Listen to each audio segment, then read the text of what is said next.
Welcome to SBJ Spotlight. I'm John Oran, media writer with SBJ, joined here with Eric Prisbell, who is our golf writer. We're talking, Eric, a day before Live Golf tees off, the biggest threat to the PGA Tour, certainly since I've been covering it, probably ever.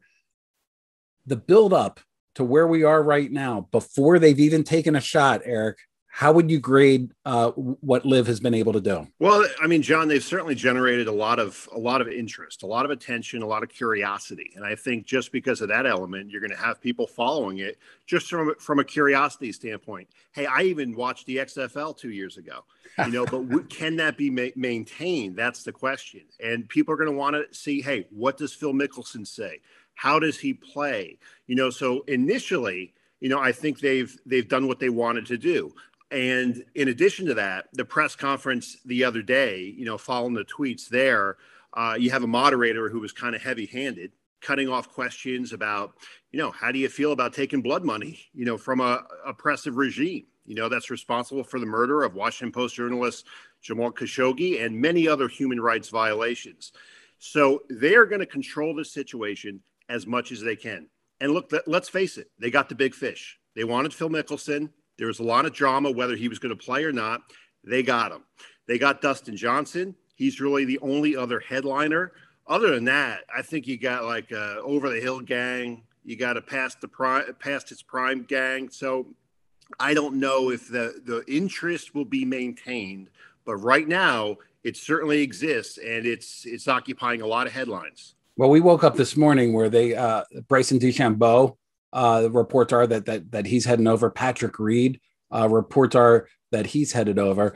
It almost seems like to me like half a senior tour and half sort of like the villains of the PGA, and Patrick Reed and DeChambeau that are heading over to play in for Live.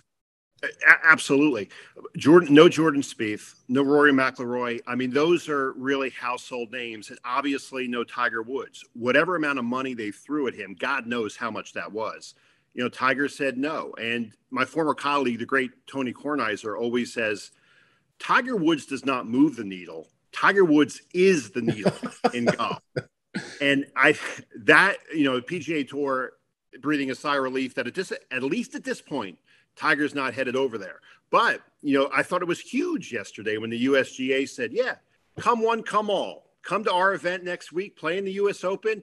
Hey, so now it opens up this model where you could take 9 figures in some cases from Live and also play in the majors, during the regular course of the year. So you can have the best of both worlds. That's scary from a PGA Tour standpoint because that might get people's attention, other golfers, and they say, hey, maybe that's the way I should go here.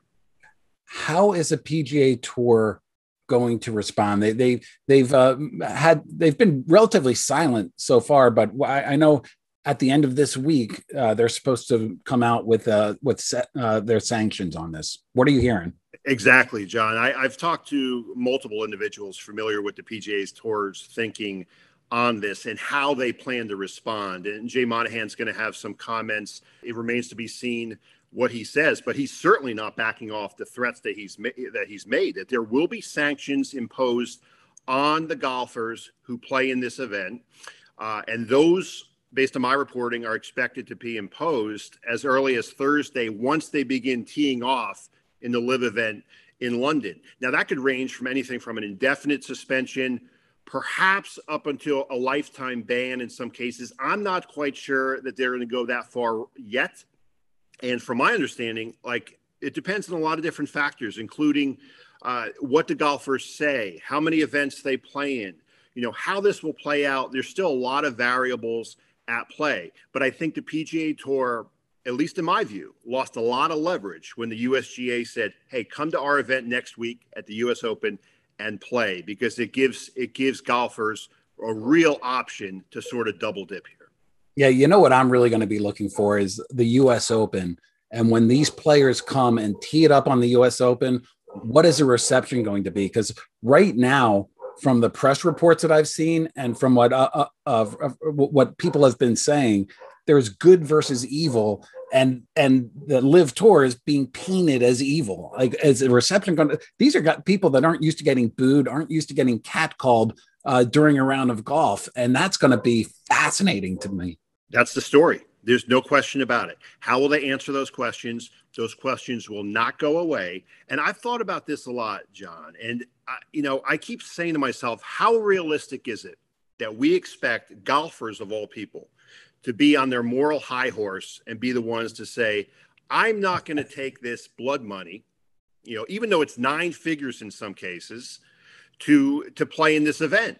You have sports leagues with deals with oppressive regimes. I mean, this is occurring. So, but we're holding golfers to a higher standard and saying, no, they're going to be the ones to say no to this. I just think it's unrealistic. It would be fantastic in a lot of people's minds if that were the case, but I just don't think that's realistic at this point. You mentioned the U.S. Open is going to allow these golfers to play. What's your sense on Augusta, which is a big one to me, and of course the British Open? Yeah, I have not heard at this point that they're going to close their doors to anybody right now. I mean, certainly that could change, but with Augusta, with the Masters specifically, I would think if Phil Mickelson wants to play there, he will play there. Those are certainly the ones to watch, and I think that will help determine where this story heads over the course of the next couple months. But right now, I think it's come one, come all.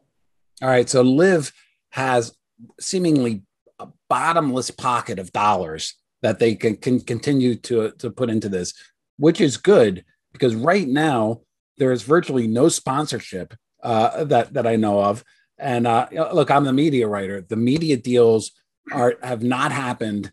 And at least in the United States, they're not happening anytime soon. All the big media companies have long-term deals with the PGA Tour, and the one that doesn't, Fox Sports, it had a very acrimonious breakup with Greg Norman when it did have the U.S. Open. There's not a lot of love going on there. And I wonder how much they care about that. Certainly that they would, in terms of the sponsorship situation, certainly they would welcome brand names, but I don't know which brand name is going to get on board and attach themselves to this right now. I just don't see it. I mean, we know why Saudi Arabia is doing this. And I hope each golfer realizes why they're doing this. They have a horrible reputation worldwide, rightfully so. All of those human rights violations we talked about, and they're trying to cleanse their reputation in a way, sports wash it. China and Russia, they've done this using Olympics as the vehicle to accomplish it. So, how long before they say, hey, wear this and show up here and say this and act like this? And what will the golfers do in that situation? This is in the early stages of playing out. It's got a long way to go, but I think that's specifically what I'm going to watch. All right, so Eric, I'm going to hold your feet to the fire here. The first question I ask you, you artfully dodge. It's almost like you're used to being a reporter, having people like dodge your questions. I need your report card from Liv's perspective. Do you give it an A, B, C, D, or an F going into this first weekend? I'll give it a B, John. I mean, they got the big fish in Mickelson. They're getting others, Dustin Johnson. They don't have the sponsorship right now. They have all the attention they could possibly want. A lot of people talking about them. They just have to deliver now on the tournament. And, that remains to be seen. And this is the first one. And then try to keep it up.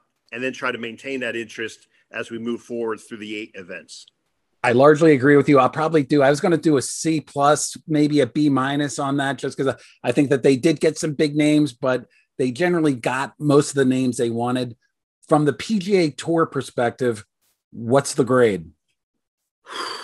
Oh boy, I'm going to say a C minus because I think they were hurt with the USGA announcement. I really do. I felt that they were holding steady, not taking on a significant amount of water before that. When, okay, we lose Dustin Johnson, we lose Phil, Kevin Na, others. Okay, we have the big names, we have the household names. They're remaining faithful and loyal, and they have allegiance to us. But now this opens up a new door, I believe, with the USGA announcement and golfers are going to have to think, can I play in the majors and take this big paycheck from the Saudi-backed league? I think that's a new element that the PGA Tour will have to grapple with, and it will not be an easy one. I'll tell you, until this week, I had the PGA Tour at an A. I thought they were doing great. I thought Dustin Johnson was a really big, unexpected name that hurt. Bryson DeChambeau is a bona fide star that brings people out to the tournaments. As you said, the U.S. Open opening the door to allow people to leave the PGA Tour and come play in a major takes away one of the biggest reasons that the PGA Tour has for golfers to stick around.